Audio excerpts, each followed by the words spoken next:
Good morning to all.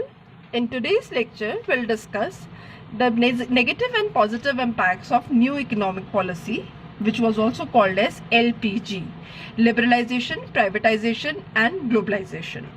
So let's discuss the first positive impact, increase in the rate of economic growth. Due to LPG, GDP increased from 5.6% to 7.6%. अगर 80s का data देखें तो GDP was increased from 80s से अगर हम 2015-16 को compare करें तो 5.6 से 7.6% इंक्रीज हो गया था.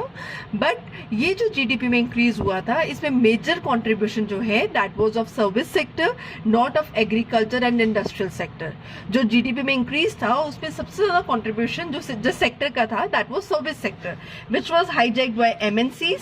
हमारा अपना agriculture, Indian economy being an agriculture based economy, agriculture से वो कंट्रीब्यूशन नहीं था, ना ही हमारे industries which need to be one of the strongest sector of an economy for a country to develop.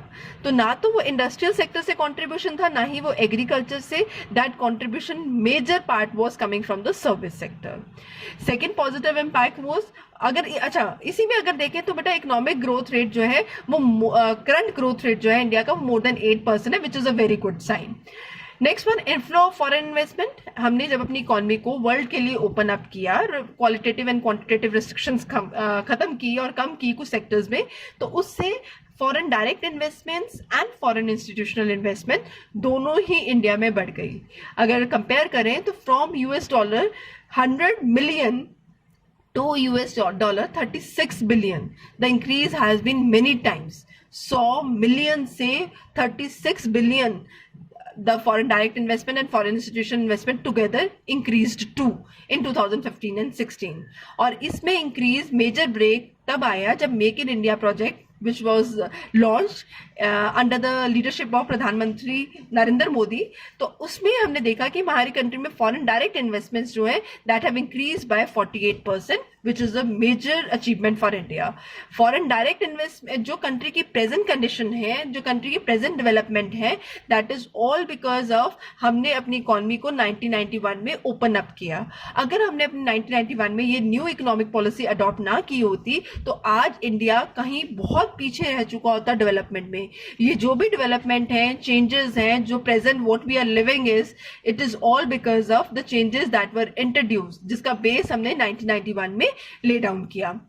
बच्चे, foreign rise in foreign exchange reserve, third positive is rise in foreign exchange reserves. हमें पता है कि जब हमने reasons why India took U turn discuss किया था तो बोला था कि foreign exchange reserve fall to the minimum level. उस वक्त हमारे फॉरेन एक्सचेंज रिजर्व जो है वो मिनिमम लेवल पे पहुंच चुके थे, जिसकी वजह से इंडिया को यू टर्न लेना पड़ा. जैसे मैंने ये भी बताया था कि हमारे फॉरेन एक्सचेंज रिजर्व 2 हफ्ते का भी इंपोर्ट बिल फाइनेंस करने के लिए इनफ नहीं थे.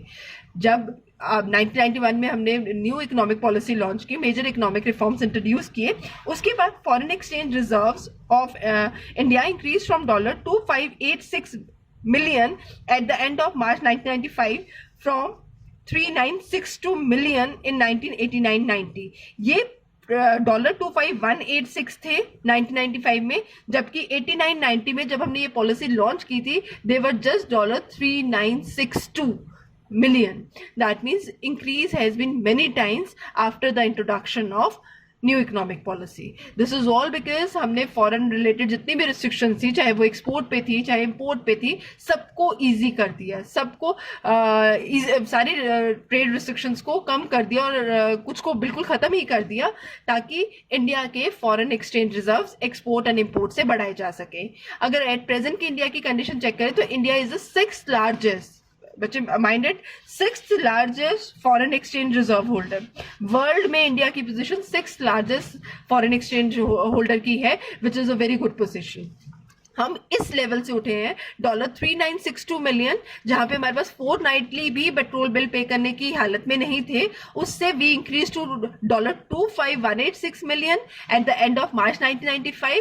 And at present, in case we compare the situation of India, India is 6th largest holder of foreign exchange reserve, which is a very good position. So this all is because of introduction of new economic policy, जब trade related restrictions को खत्म किया गया, foreign exchange regulation act को foreign exchange management act में convert किया, फेरा was converted into FEMA. This is after the introduction of that.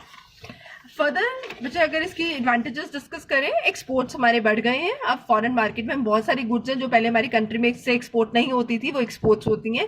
That is auto parts, engineering goods, IT, software and textiles. We export all these goods to rest of the world and we have a very good position in the world market in export of all these things. Control of inflation, this was also one of the major reason जब हमने U turn लिया था कि India में inflation का rate बहुत ज़्यादा high था. That was almost two the peak level of 17% इन 1991, जो अब गिर के 2015-16 में कंपेयर करें तो अब गिर के 5.48 हो गया है. So we have controlled over inflation. जो प्राइसेस बढ़ते जा रहे थे कंट्री में गुड्स एंड सर्विसेज के, they are now under control. Similarly role of private sector, पहले हमने 1991 की पॉलिसी से पहले, चाहे आईपीआर 1948 थी, 1951 थी या 1956 थी, दोनों में प्राइवेट सेक्टर का रोल जो है बहुत लिमिटेड रखा. प्राइवेट सेक्टर को आगे नहीं आने दिया जा रहा था, प्राइवेट सेक्टर को लाइसेंसेस से और रिस्ट्रिक्शन से रोका जा रहा था. जबकि आफ्टर 1991 सबसे बड़ा चेंज जो ये आया है, हमारी कंट्री में private sector has started operating on a large. The area of operations of private sector has increase and it is much more than the public sector.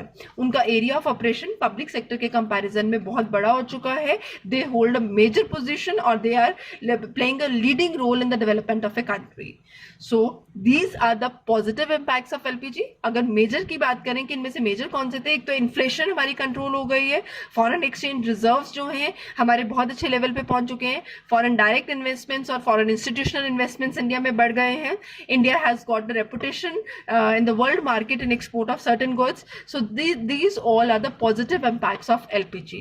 No doubt positive के साथ इसके negative भी हैं, but अगर हम positive को study करेंगे तो पता चलेगा कि LPG के positive negative को overlook करते हैं, overtake करते हैं, because positive impacts were much more than the negative. Now we'll discuss the negative also. बच्चे एमएनसीज इंडिया में आ गई, हम लोग लेबर इंटेंसिव से कैपिटल इंटेंसिव पे शिफ्ट हो गए, तो अनएम्प्लॉयमेंट की प्रॉब्लम डेफिनेटली इंडिया में इंक्रीज हो गई. GDP increase but fail to generate sufficient employment. That means jobless growth था. जीडीपी बढ़ रहा था कंट्री का, but it was all because of improvement in technology, better technology and capital intensive technique की वजह से बढ़ रहा था, जिसकी वजह से हमारी कंट्री में अनएम्प्लॉयमेंट की प्रॉब्लम है. Indian economy is already having much population. हमारी पॉपुलेशन जो है, we are the second largest in population. हमारी कंट्री में पॉपुलेशन ज्यादा है, स्टिल जो जीडीपी में ग्रोथ में पॉपुलेशन का रोल होना चाहिए था वो नहीं था. So there was a problem of growing unemployment. हमारी कंट्री का बेसिक सेक्टर जो है वो इग्नोर हुआ पूरी न्यू इकोनॉमिक पॉलिसी में. हमने जब न्यू इकोनॉमिक पॉलिसी को डिटेल में डिस्कस किया, चाहे एल डिस्कस किया, चाहे पी डिस्कस किया, चाहे जी डिस्कस किया, वहाँ किसी भी पॉलिसी रिफॉर्म में एग्रीकल्चर का नाम नहीं था. That means agriculture which is the main occupation of Indian, that was totally ignored in the new economic policy. New economic policy में एग्रीकल्चर सेक्टर के लिए कोई भी डेवलपमेंटल प्रोसेस को प्लान नहीं किया गया. New economic policy completely ignored agriculture sector. All thrust was on trade and service sector. सारा का सारा ट्रेड और सर्विस सेक्टर पे थ्रस्ट था. सारा का सारा पॉइंट ऑफ कंसंट्रेशन था कि ट्रेड को कैसे प्रमोट किया जाए या सर्विस सेक्टर को कैसे प्रमोट किया जाए. हमारा बिल्कुल भी ध्यान एग्रीकल्चर की तरफ नहीं गया, which is the main occupation of the people of India. Maximum population of India is involve in agriculture. बच्चे अब रीजंस क्या है? पब्लिक इन्वेस्टमेंट्स कम हो गई हैं, सब्सिडी कम हो गई है, जो फर्टिलाइजर सब्सिडी पहले दी जा रही थी वो कम हो गई है. Liberalisation and reduction of import duties, जो आपने इंपोर्ट ड्यूटीज हमने खत्म कर दी हैं. फॉरेन से गुड्स आने इंडिया में मंगवाने के लिए जो इंपोर्ट ड्यूटी खत्म कर दी है, इससे एग्रीकल्चर प्रोडक्ट्स पे बहुत ज़्यादा सफ़र हुआ है. इससे फॉरेन के जो प्रोडक्ट इंडिया में आ रहे हैं, they are cheap in price, due to which हमारी कंट्री में प्रोड्यूस प्रोडक्ट्स की इंपॉर्टेंस कम हो गई है. शिफ्टेड टू कैश क्रॉप, हमने ऑलरेडी फूड क्रॉप से कैश क्रॉप में शिफ्ट कर लिया है. These are the main reason कि एग्रीकल्चर इग्नोर हो रहा है. हमने फूड क्रॉप से कैश क्रॉप पे जैसे ही शिफ्ट किया, उससे भी हमारा एग्रीकल्चर जो है वो इग्नोर हुआ. क्यों? क्योंकि एक्सपोर्ट ओरिएंटेड पॉलिसी है हमारी कि जितनी भी प्रोडक्शन प्रोड्यूस करनी है उसको फॉरेन मार्केट में सेल ऑफ करना है. बट इससे जो हमारा फूड प्रोडक्शन है, फूड क्रॉप्स की, वो कम हो गई है. So that's the reason agriculture sector is being completely ignored. Agriculture sector की जो ग्रोथ होनी चाहिए थी पूरी इकोनॉमिक पॉलिसी के ड्यूरिंग, वो हमने नहीं देखने को मिली. Next one, low level of industrial development. मैंने आपको जब फर्स्ट पॉइंट पढ़ाया कि जीडीपी इंक्रीज, तभी मैंने आपको बता दिया था कि जीडीपी तो बढ़ा, लेकिन जीडीपी में जो इंक्रीज का मेजर पार्ट था that was flowing from the service sector, not from agriculture sector, not from industrial sector. तो एग्रीकल्चर का तो हमने लास्ट पॉइंट डिस्कस कर लिया. तो अब अगर हम इंडस्ट्रियल सेक्टर को डिस्कस करें, चीप इंपोर्टेड गुड्स, जब इंडस्ट्रीज के इंडियन गुड्स के सामने चाइनीज गुड्स जो चीप भी थी, इंपोर्टेड भी थी, और सबसे बड़ी बात है क्वालिटी जो है उसकी वो भी ठीक थी, उस वजह से वो इंडियन प्रोडक्ट्स को मार्केट से उन्होंने फेल कर दिया. हर चीज में चाइनीज गुड्स एंटर कर चुके हैं. You think of any of the area, चाहे वो इलेक्ट्रॉनिक्स है, चाहे वो whether you talk about toys and everything, her range में चाइनीज गुड्स आर अवेलेबल. वो इंडियन गुड्स के कंपैरिजन में चीप है, good in quality hai, and they look good also. So that's the reason Indian made industrial products were not making its place in Indian market. Infrastructure facilities like power supply, which is a main need of any industry to grow, power supply की तरफ भी कोई ध्यान नहीं दिया गया. Non-tariff barriers not removed by some developmental countries like USA. India ने अपने सारे के सारे टेरिफ बैरियर्स जो हैं वो रिमूव कर दिए थे, लेकिन यूएसए ने अपने नॉन टेरिफ बैरियर रिमूव नहीं किए, जिसकी वजह से Indian products could not make it position in the international market. हमने अपनी सारी ट्रेड रिस्ट्रिक्शंस खत्म कर दी थी, बट यूएसए ने अपनी ट्रेड रिस्ट्रिक्शन उस वक्त भी नहीं खत्म की थी, जिसकी वजह से India could not import much of its textiles to foreign countries, because वो रिस्ट्रिक्शन अभी भी थी. Next one, spread of consumerism, consumer demanding production of luxury item. अब because of 1991 policy हमारी कंट्री में consumerism आ गया था. consumer started spending more than his pocket because of the easy loan availability and all, जिसकी वजह से एक new policy has been incurring dangerous trends बेटा, कंज्यूमरिज्म, जिससे लग्जरी आइटम्स की production, superior consumption items, superior goods की items की consumption जो है वो बढ़ गई थी. Last, unbalance growth. ये ऑलरेडी देख चुके हैं कि telecom, technology, finance, entertainment, travel, hospitality, real estate, ये मेन एरियाज ऑफ ग्रोथ थे. पूरे के पूरे कंसंट्रेशन इन्हीं की ग्रोथ के ऊपर थी, जबकि एग्रीकल्चर एंड इंडस्ट्री दोनों ही बहुत इंपॉर्टेंट सेक्टर्स हैं. एग्रीकल्चर क्यों इंपॉर्टेंट है? क्योंकि हमारी कंट्री की मेन ऑक्यूपेशन था, और इंडस्ट्री जो एक कंट्री की बैकबोन होता है, दोनों को ही इग्नोर किया गया.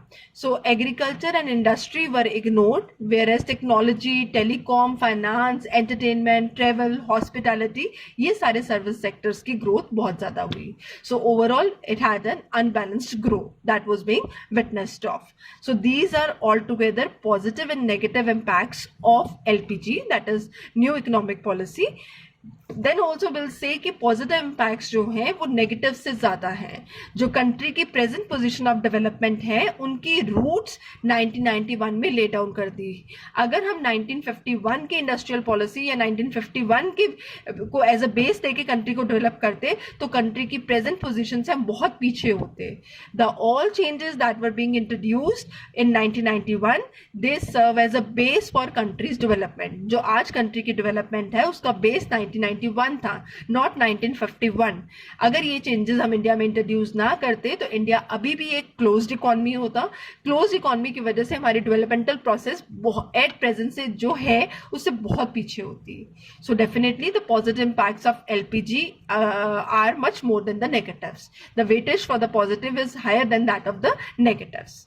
I hope you understood what is the difference between pros and cons, and what are advantages of introducing LPG and disadvantages. But whenever we say critically evaluate this policy, you need to take positive as well as negative. आपको positive और negative दोनों लेके चलना है और end में conclude करना है कि definitely positive overweights the negative. Thank you.